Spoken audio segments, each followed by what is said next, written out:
สงสัยสงสัยที่เขาจะมาปิ้งย่างบาร์บีคิวเลยพี่น้องบ่อะนึกว่าจะบ่มาเล่นน้ำข่อยนึกว่าลืมบักทัวข่อยอ้ายเอาบักทัวมาให้นี่เป็นได้ไดหมู่บ้านนี่บ่ได้มาเล่นน้ำสวัสดีครับหึบ่หวัดดีเลยเนาะยังสิเรียนไปหาโค้งอันนั้นอยู่บ่รู้เป็นอีหยังพี่น้องเพิ่นกินอยู่หั่นผมก็ยังบ่ได้ไปเบิ่งซ้ำยังเรียนไปเฝ้าอันนั้นอยู่ยังเสียดายอาหารอยู่จะกินบักทัวก็อยากอยู่ผู้เดียวโดดๆได้มื้อนี้แต่เกิดเพิ่นอยู่ผู้เดียวแนวนี้บ่ค่อยดื้อดอกพี่น้อง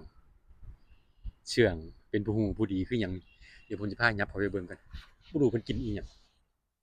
เห็นนั่งแทะอยู่แต่โดนๆสงสัยจะเป็น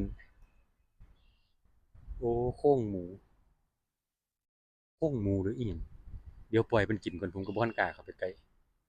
บ่อยากรบกวนเพิ่น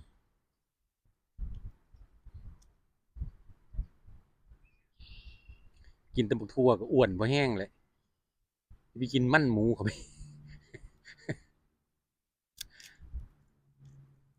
เฮ็ดจั่งใดยามเป็นหั้นเป็นนี่มาสิแล่นขึ้นกกไม้ได้แนวนี้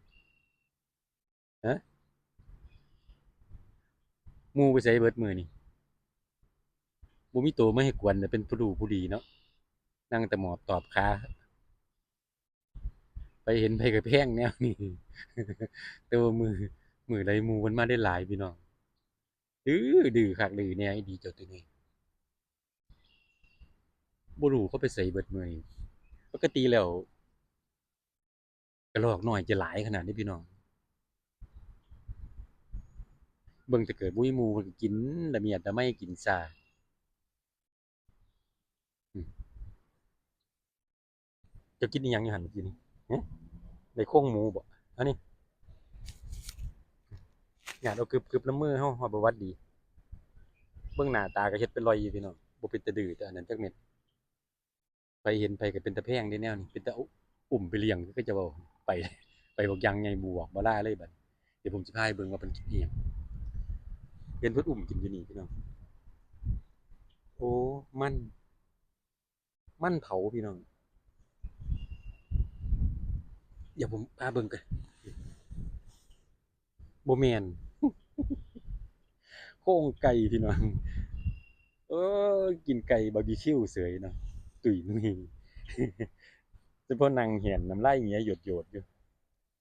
เอาไว้เจอกันใหม่คลิปวิดีโอหน้าครับตุ๋ยนุ่ยกินไก่บาร์บีคิวมื้อนี้เก่ง